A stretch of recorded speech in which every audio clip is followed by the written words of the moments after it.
Hey, how you doing? This is John and welcome to John's Long Box. Today we're looking at Fantastic Four 213, 40 cents. This is 1979 Marvel Comics. If you saw my video yesterday, we did Fantastic Four 212, and I very rarely do two comics in a row, but this is just so spectacular I had to show you the conclusion. Little history about this. This is 40 cents.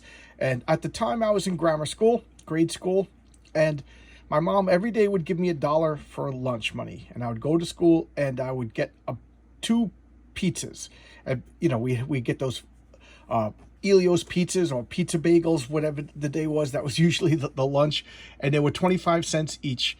So that was 50 cents, and then a chocolate milk for a dime, and that left exactly 40 cents. So every day I would get a comic book. So I would get 5 comic books a week, and then have lunch, and I was as happy as a pig in poop.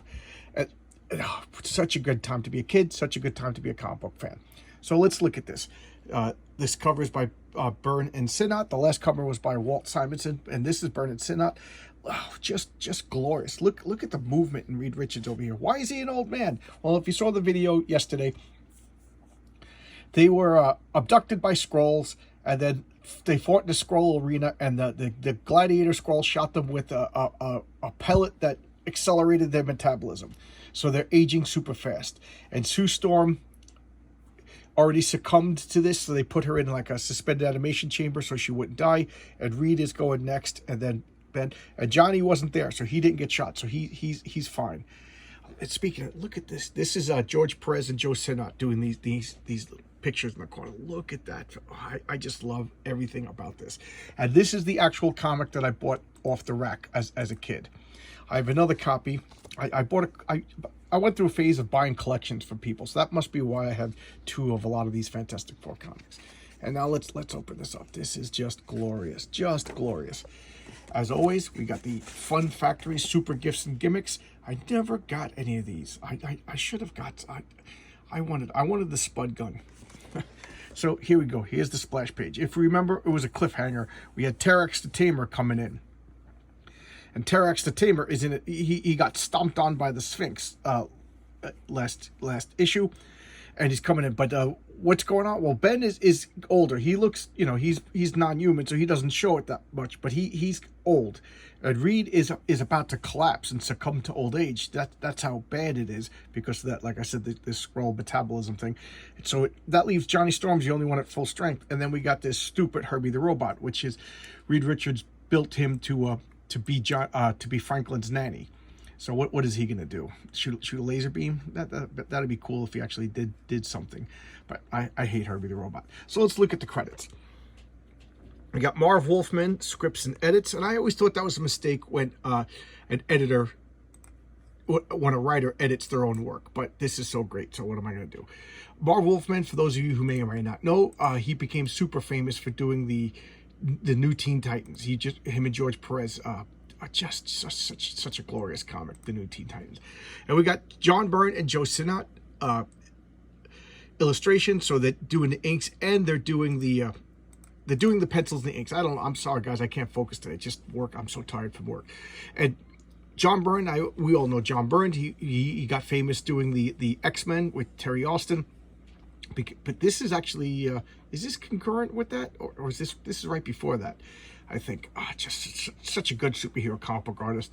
And then Joe Sinnott was Jack Kirby's collaborator for many years. They made Captain America together. Jay Costanza, letterers, just you see him in Marvel, you see him in DC, just a standard worker at the time. Ben Sheen or Ben Sean, I don't know that name. I really don't know. This is the first time I've come across that name that I can recall. And then we got Jim Shooter. What's that say? CON edits? Well, Con edits? I don't know. But he's the chief. He's the boss. He's running Marvel at this time. Let's look at the indicia. Fantastic Four, Volume 1, 213, December 1979. Last issue of the year. So here we go. In final battle, Torchy, Stretcho, we got company. Leave it to Ben to state the obvious. And look. My snazzies. So remember, he's weakened right now. Walk, and look at Terex just beats him, and his jaw looks aged. Adult Galactus transform my body to withstand the rigors of savage space itself. And then Reed stretching all over the place, and he gets spadocked. And then Terrax, what's he gonna do? He flies through sun, so the Human Torch is kind of useless. And then what does Herbie the robot just packs up and grabs stuff and leaves? What's he doing? It's mission unknown. And now this is the meat and potatoes of this. We got the Sphinx and Galactus just staring off. Remember last issue?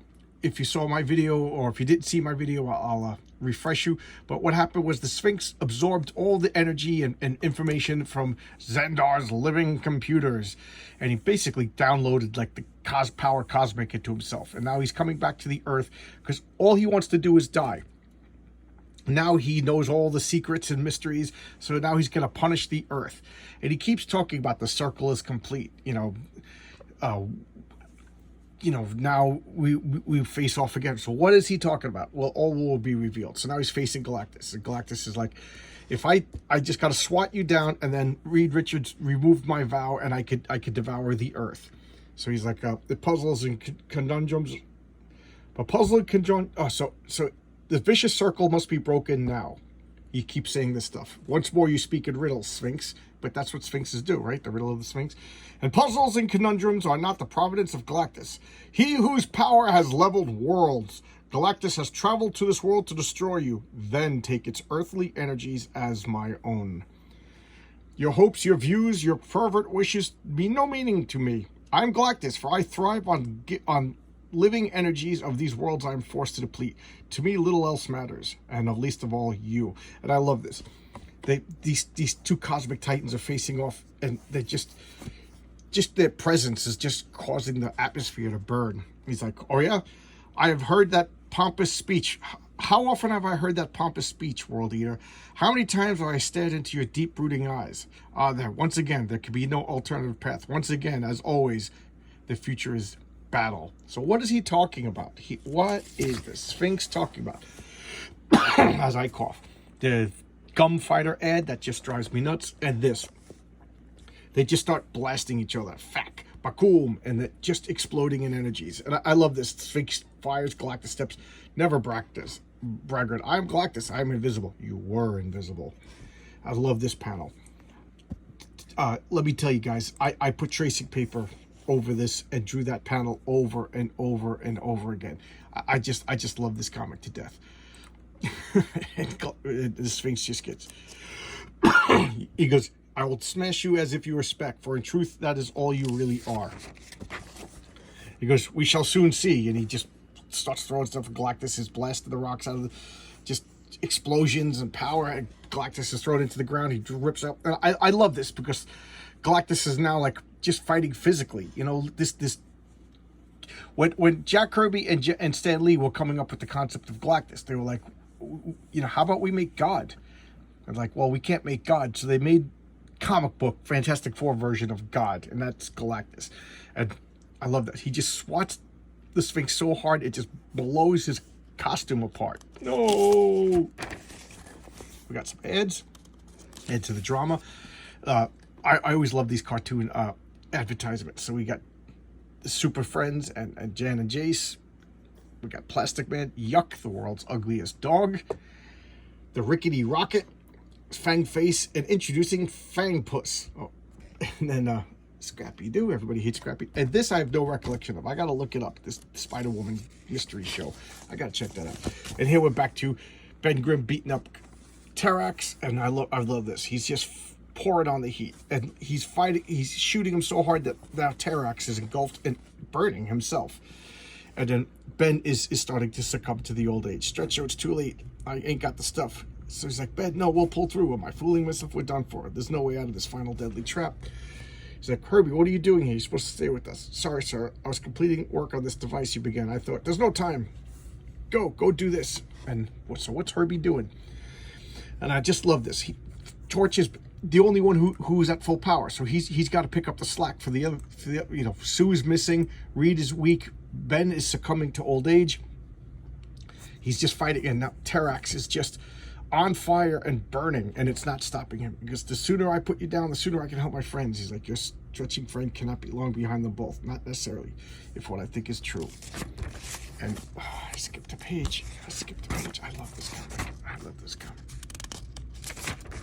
Oh, I didn't skip a page. Okay.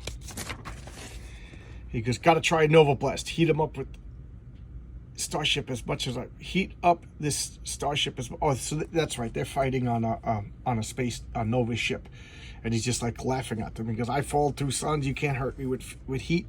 He's like, oh yeah, look at this, and boom, he shoots him with the coolant, and I love that. He was gearing up. He was adapting to the heat, and all of a sudden now he's dealing with the extreme opposite, and that shocks him. It's liquid oxygen that's making instant popsicle out of you, Terry, just in case you didn't know. Because that won't hold him for too long. So boom, that stuns him into unconsciousness. He's like, now I gotta go find out what's going on.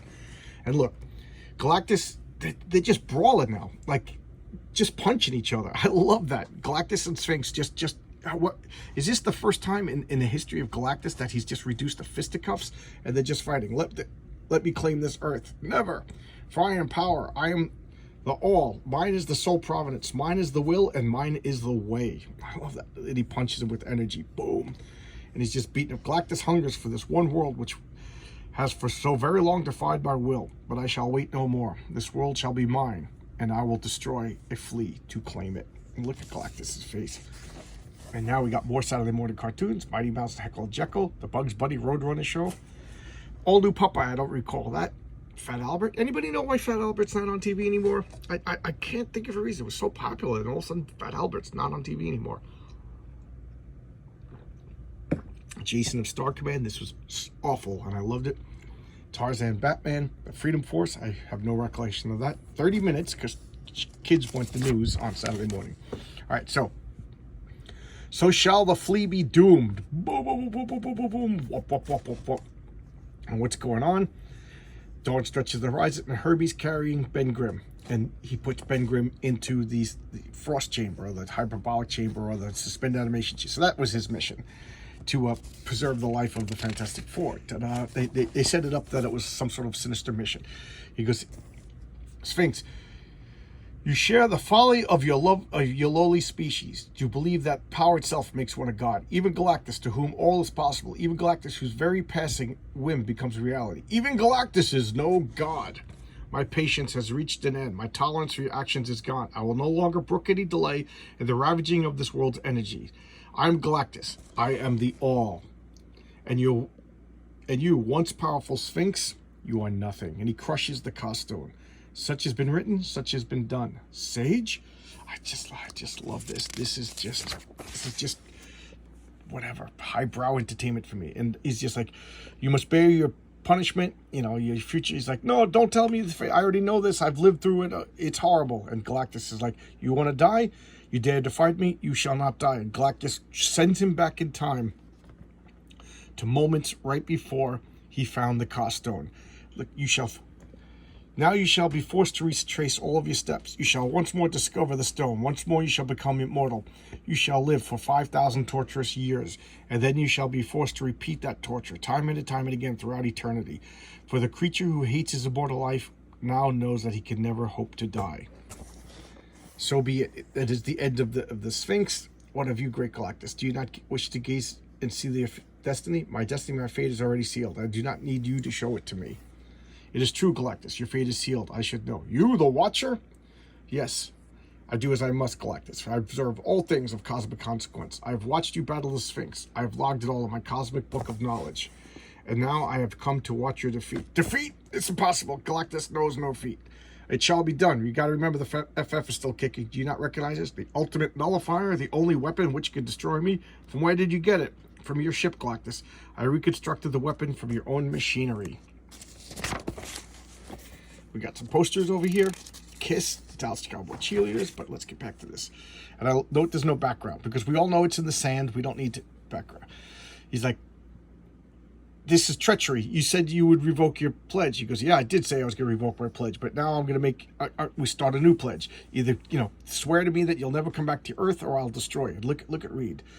He goes, I find it impossible to read your thoughts. Something blocks your mind from my probes. I cannot be certain if you speak the truth. But this much I do know, we are not on equal terms. The pledge has been ended. Galactus is free to attack the world at any moment, and perhaps I shall. but at my discretion, not yours. Once again, your world has been spared, Galactus' cosmic humber. But this I swear, one day hence Galactus shall return, and when he does, the Earth shall surely die. And he's like, how'd you do it? How'd you make the ultimate nullifier? He's like, I didn't. This is just junk. He's like, yes, and I was reading Reed's mind to see what was going on, so Galactus couldn't penetrate. So there he goes, the Watcher interfering again. The Watcher, as he's always interfering, but he has like plausible deniability. He's like, I was just, I was just checking it out to see if you were telling the truth. It's not my fault Galactus couldn't penetrate my telepathic beams. There you go. The Watcher is always helping. She was like, you took a risk. And he's like, well, I got to go now. Bye-bye. And the Watcher leaves. And here we have Spider-Man meets June Jitsu. Why is there no June Jitsu in comics? Such a great character. June Jitsu. There you go. Some representation. And June Jitsu gets defeated by Twinkies, so you know she's a good character. Because Twinkies are delicious and fruit pies are disgusting. She's like, I can't believe you did that. You took a gamble and blah, blah, blah. And as he's like scolding Reed, and then he collapses. Reed. So, and then there was one. Such a great comic. Such a great comic. Oh my God. And here's Ed for Rom, the toy. And I already showcased that. And we got some Legos on the back. So there you go. Two Fantastic Fours in a row. Oh, so good. Guys, you got to get Fantastic Four from like 150 to 250. 100 issues of just glorious comic books. I would put it on par with Fantastic Four 1 to 100. Just such good stuff. 200 issues of just amazing comic books. Not just take my word for it. Glorious comics. If you could read any of these comics from Fantastic Four 100 to from 1 to 100, and then from like I'll say 150 to 250, and then just not fall in love with comics, then I guess comics aren't for you. But they were for me. Such good stuff. I find it hard to find these comics to be exceeded today. 1979, geez, 40 years ago. Holy mackerel. And they're still some of the best comics I've ever read. I just loved them. Maybe it was perfect timing for a little kid. I don't know, but so good. Such great talent.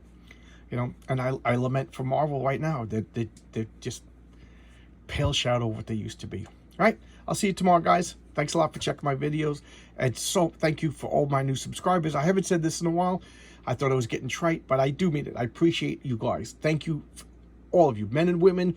Forever, I see that I check the analytics. I see I got some people in Australia watching my videos. I got some people in Europe watching my videos, and South America. I haven't seen if there was other continents yet, but thank you. I appreciate you all, guys. Please comment. Let's talk comics. I hate this word, but it's the truth. Let's have a community. Let's I don't know. I just want to talk comics with people. Since I moved, I haven't really found comic book buddies out here yet. All right. Thanks a lot. I'll see you tomorrow. Bye-bye.